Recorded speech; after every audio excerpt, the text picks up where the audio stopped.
Hello everybody and welcome to my YouTube channel. All of you returning subscribers, thank you for your support, and if you're new, go ahead and hit that subscribe button below. Today I have a very special guest for you. She's an incredible, phenomenal woman that I know personally, and her name is Sandra Trujillo. She is a psychospiritual life coach. She is the creator of Conscious Creator Experience, Wild Woman Alchemy, and Tantra Theater. Sandra, welcome. Thank you, Julie. I'm so excited to be here and to share this intimate experience with you, speaking about a subject that I know is very dear to both of us. Hi, everybody. I want to remind you that you are a part of nature, and to connect yourself, your personal nature, with the rhythms of nature, that life is cyclical, and to know that in spring we're blossoming, to know that in summer we're expressing ourselves. In winter and fall, we're receiving everything that we've created. And in winter, we go into introspection. So remember to align yourself with the cycles that are coming with greater energy to teach you about yourself. Life is cyclical, everything is changing. Trust in yourself, and remember that your body is a part of Earth. Trust is in the body, so connect to it on a daily basis. Yes, I'm so excited to have you here and for you to share your wisdom. And my first question to you is, what is a woman and what is feminine energy to you? I think that for me, being a woman in today's day and age is to really understand the power of our creation, that we are the daughters and the mothers of creation, and that comes with a lot of responsibility and also a lot of power. And so to know how to manage both our feminine and our masculine energy, but from a woman's place, I feel that it gets a little lost on how to be in today's world of like being, we want to be in that masculine energy. We want to harness our ability to take direction and take action, but we're not anything like men, we're women. And so to me, to be a woman is to learn about our polarities, and at the same time to be connected and rooted in our feet, to be rooted in our center, so that our expression of our inner energies, of our creative power, comes from a place of authenticity. It comes from a place of knowing that we are like water, right? And that goes to speaking about like feminine energy. Like to be in the feminine is to be like water, to understand that everything that we're creating, right? That we're in our best when we are flowing, and to understand what is making us stagnant, what is, containing our flow, what is keeping us from being fresh and light and giving of life. And to be aware that as our natural tendency is to give life, it's like what we're here to do. And at the same time, unless we are flowing that into ourselves first, it could become a very destructive we also have the ability to destroy, just like waters, right? Just like the water, the ocean is beautiful, but it could be very, very scary too. And it could be wrathful. And so to know that in us, there's also that innate need to construct, to create, but also to destroy. And hopefully we're using that desire to destroy, to die from the things that are no longer serving us, by doing our own inner nourishment, by going inside of ourselves and continuing to fill our own cup, continuing to move our circular desire for creativity, our desire for exploration, for adventure, to be filled in our ground, in our present.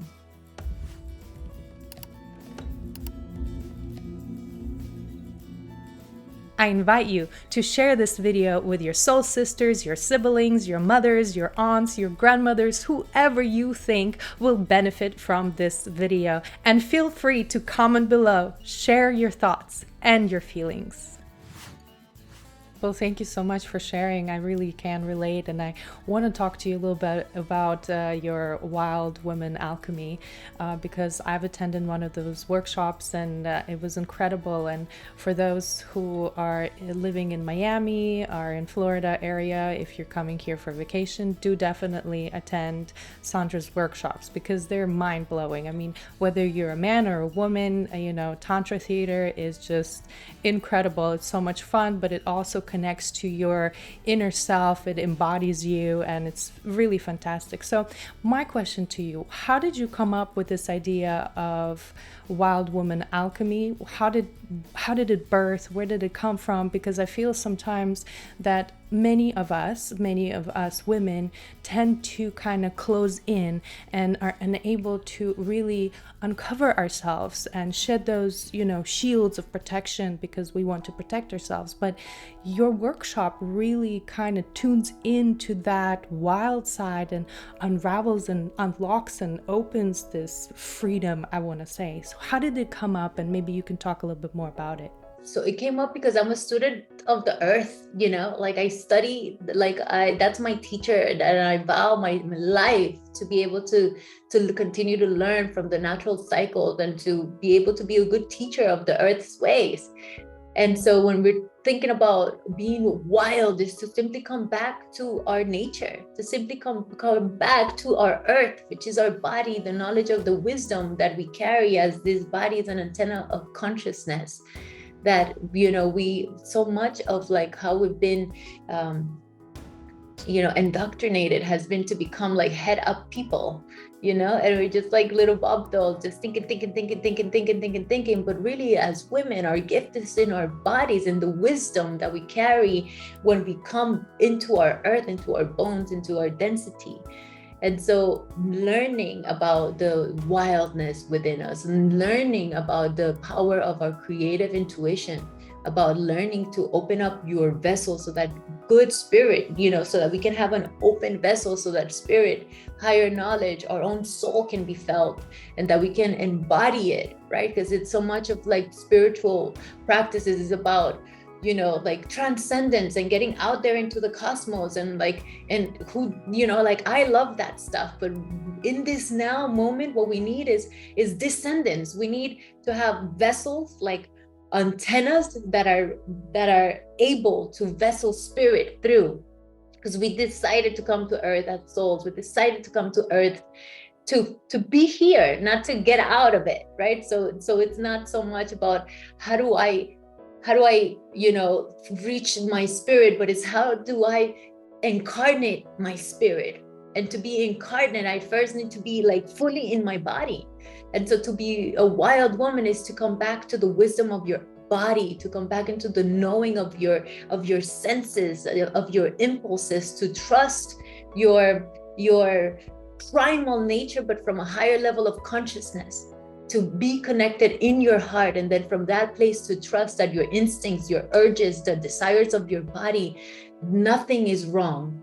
There's nothing wrong with wanting to be seen, to wanting to have a sexual desire, to being angry, to being, all of the spectrum of what it is to be a woman, that there's no need to repress it. We just need to have sacred containers in our life where we can express all of who we are in a way that doesn't contaminate or doesn't go against life supporting values. But we need a conscious expression of all of it. We need to have a place where we empty our body of all that it collects, of all the pain, of all the sorrow, of all the energies of other people, of all the beliefs and systems that have been put into our own psyche. Because so much of like how we keep ourselves in small is no longer true, that somebody else is doing it to us. Maybe we had to be good girls at home, and like being a good girl in anybody's home could be many things depending on the caretaker, right? It could be like be a good girl like your sibling, or be a good girl means like just say as you're told and do nothing. It could be whatever it is, but a lot of that, it's no longer happening. We are doing it to ourselves. So it's to become conscious. A Wild Woman Alchemy it really is my intent, to support women in becoming conscious that all the victimhood and the reasons why we keep ourselves from expressing and resonating our soul out into the world at this now moment is our responsibility, that nobody's doing it to us anymore. To be wild is to be courageous enough to go against the chains of our belief systems that are now self-created. you know, to go against it, because in today's world, to love yourself, to express your creativity, to be fully expressed, to in a world of self-doubt, right, where everybody's making money of your self-doubt, of you going with what you're told, liking yourself, trusting yourself is an act of rebellion. And so to know that to be wild isn't to go and be like crazy, but it's to know that you have that, and you can, if you choose to, you know. And in being crazy could be many, many things, and perhaps oftentimes a genius or a teacher of the nature's ways, you know. And for somebody's perspective of like what's okay. So being yourself is an act of rebellion. Being yourself, it's a wild act to a system that has been conditioning you to stay being a good girl, whatever that is, you know. Yes, actually talking about the good girl, I've noticed that in relationships, when a woman is playing that good girl role that was kind of conditioned in the childhood, in the family, for example, tends to attract men who are tyrants, and then actually fires back because they're unable to set boundaries, they're unable to say no. And I think this, what you just mentioned, is good for women to know, to be able to uncover that wild side, whatever that is for the individual, in order for them to understand that you matter, you're very important, and what you say is how it goes. And sometimes, of course, there's circumstances that life throws at us that we're unable to control things, but being authentic and understanding, like setting boundaries, saying no, saying this is who I am and this is how I am, I think it's really beautiful. Thank you, Sandra, for that. I mean, I got goosebumps from what you were saying.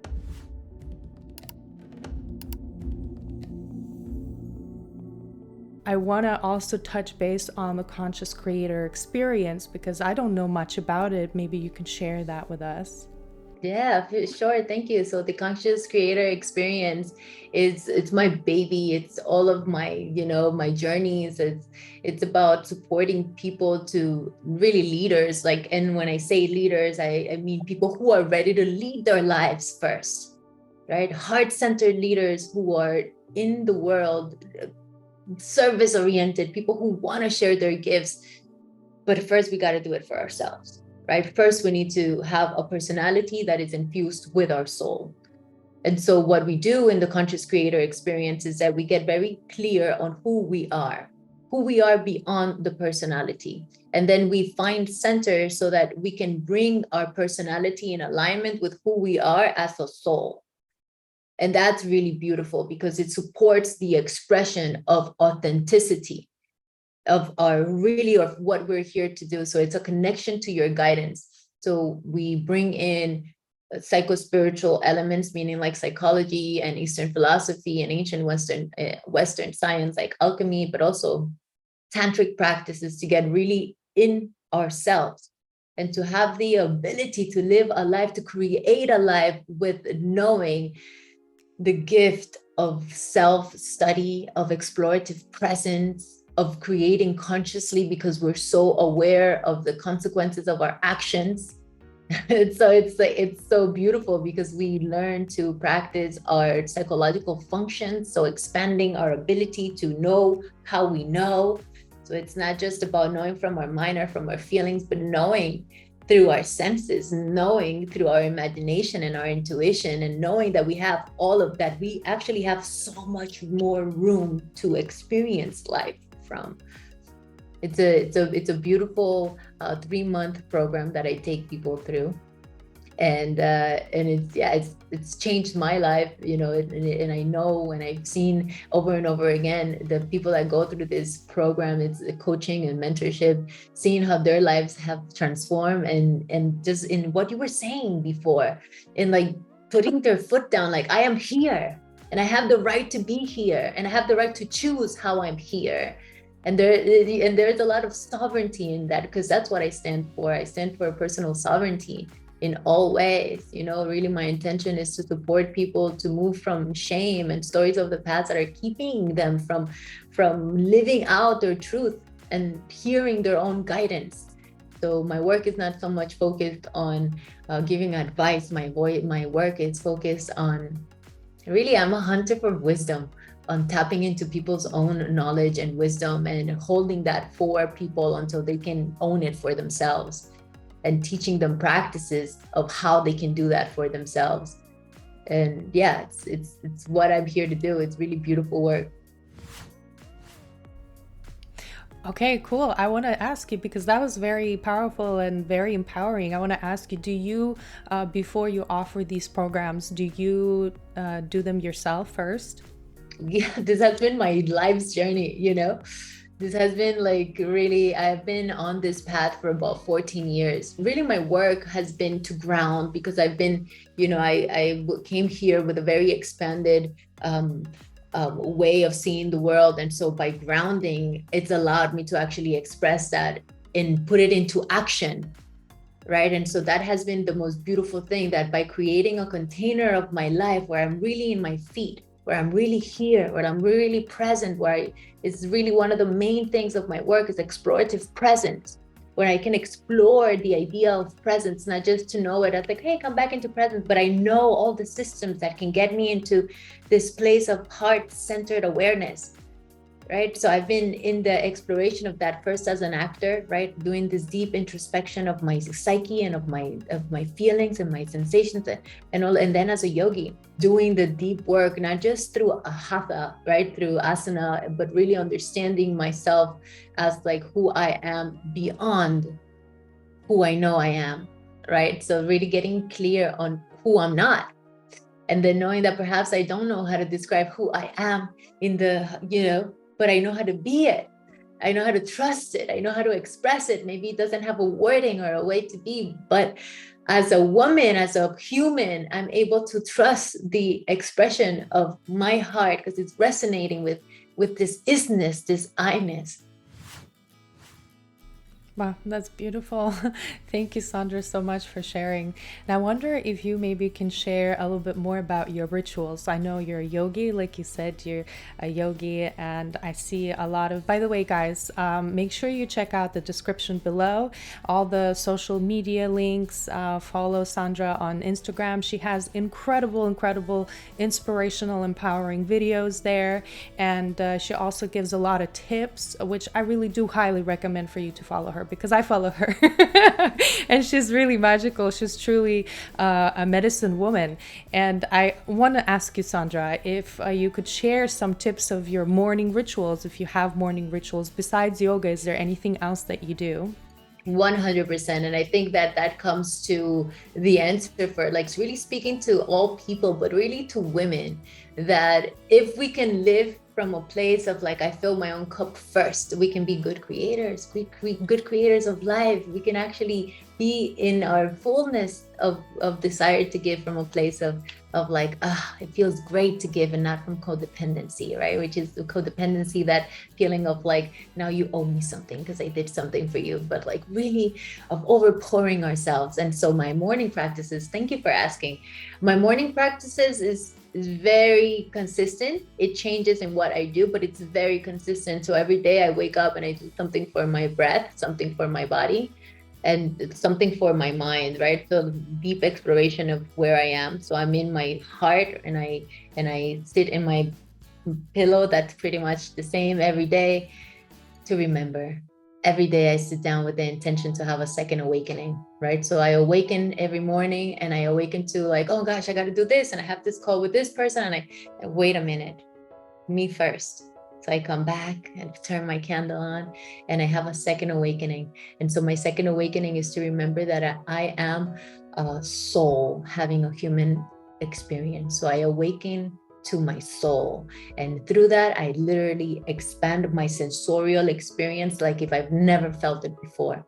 So I allow myself to have the experience of being in a human body for the first time, and I just explore presence, and I just allow myself to hear all my thoughts without attaching, without, just like if they're new to me, just with the eyes of a child, with wonderment. I hear my heart, and I hear my emotions, and I pay attention to what are these emotions, like if they're the first time that I feel them. I feel the temperature of my body, and I have this incredible, which is like one of my intentions, to teach people the joy of having a sensual experience and relationship with your body in stillness, just feeling how good it feels to feel presence and to feel the space that envelopes you, and at the same time to feel the presence that's moving through you. And then before that, always some really good water, right? Like really good water. It's really important to like start our day with, with good, clean water, to know that the way that we treat this body is the way. It's like, we sometimes think that the body is like a vehicle, and we hear that all the time, like your vehicle, it's your vehicle. But I will invite people to consider that this body is at a densest level. It's the soul at the densest level, because energy doesn't end. And so to have the reverence for your body as like not just the carriage for your soul, right? But to know that it's also your soul at its densest way. So do something for your body. I move my body every day. I teach yoga sometimes, well, like a couple of times a week, not so much anymore, because now my whole life has taken over with coaching. But still, the yoga is in our practice. And sometimes we say like, well, I don't do yoga, but for a walk, dance, put music on, like really get into the body. So that's my practice. Every single day I get into my body. And sometimes that just means doing my joints, right? Sometimes I just move my joints, I move my spine, I move my neck. Every single day I move my waters, right? And making sure that I'm moving, we are 100% water. And so a good analogy that I like to share is, you're thinking about the sun, how necessary is the sun to be able to express sunlight, right? And so no sunlight is expressed. And so that is the same relationship with your body, that you need a body to express your soul. And so to love it in that way, to come home to it, and to also know that you are home, that inside of your body, there is a greater home. But you can't, but the way in is through the density.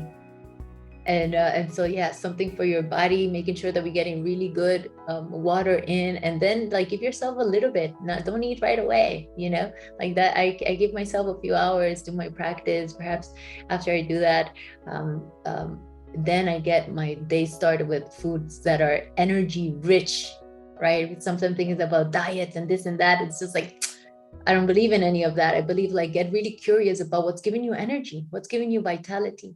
And that's how I eat, right? Like go into the supermarket and go around the store. Don't go into the middle lanes. Just go to the fresh stuff, like nourish yourself with life, nourish yourself with things that are alive. And so the other thing that is really important to me is to make sure that your environment, right? Like in your environment is literally an expression of your inner psyche. And so to make sure that your environment is expressing like joy, and it's giving you images that are fueling your heart. And so it's very important to have a clean space, to have an organized space where you move, right? I speak to my clients sometimes about like, get your home ready. Like you're going to have like, whatever deity that you would love and identify with coming in to visit, right? Like have it ready, because you want to have it ready for your higher self. Like everywhere you go, can you bring more harmony and more presence into it? Can you make it more beautiful? So that you're always in your best in environments where you nourish, right? It's like a plant. You want to give it good sun, you want to give it good light, you want to give it love. And so the being in environments, in curating environments, whether they're physical, with our friends, with our people, that support the nourishment of our soul, that's really, I think it's the most important thing of like basic stuff. Like get very picky with where you put yourself. That's beautiful. Thank you for sharing your ritual. That's wonderful. Another question I have for you. What do you do when you don't want to do anything? I allow myself to sit and feel the feeling of not wanting to do anything. That's okay. And so sometimes we think like, gosh, I got to work and I got to do this. And like, who has the time to do all of that? And like, like I have kids and I have all the things. And so my invitation is for you to consider that it doesn't matter how long you do it for. All that matters is your intent, right? It could literally be, you can have a moment of intention of coming to your heart, drinking a morning cup of tea, and that be it. And you just bring that tea to your heart and you find your breath and you say, I'm here. And I'm here, right? So it's not about like, how long do you take? Do you take like 3 hours? But what is the least I could do? And that's my invitation for everybody. Like, what is the least you can do on a consistent basis? So if you don't want to do it, allow yourself to feel that I don't want to do it, but I'm still going to sit here and feel that I don't want to do it. Whether that's just like taking 3 breaths out the window, but remembering, like allowing yourself to feel the resistance. The resistance, it's actually a sign of growth, because everything in growth has 2 things, which is movement and resistance. And so instead of avoiding the resistance, we allow ourselves to be in the face of it, knowing that it's probably coming up because you're growing, and to hold it as a dear ally, like, oh, here you are, giving me the opportunity to still show up for myself, right? When nothing is happening and we're stagnant and we're safe, and and there's nothing new happening, I promise you the resistance is very hard to come by when there's nothing to fear, no challenge at hand. Right. Then there's no room to grow, because when, like you just said, resistance is there because growth is happening. That's really beautiful. Sandra, thank you so much for being here with us today. I'm so honored to have you share your wisdom and share your knowledge with us. And everybody, please make sure that you check out the description, follow Sandra on her social media. Make sure you check out the Conscious Creator Experience, which is online and mentorship. And it's an incredible, as she mentioned, a program that she created based on her knowledge and her work with herself and her other clients. And again, Sandra, thank you so much. And it was a pleasure having you here and a deep honor. Thank you. Thank you so much, Julie. It's been so lovely to connect with you and to witness you also, like such a divine expression of what creativity is in a conscious way. I'm really rooting for everything that you do. And thank you so much for seeing me and for bringing this opportunity.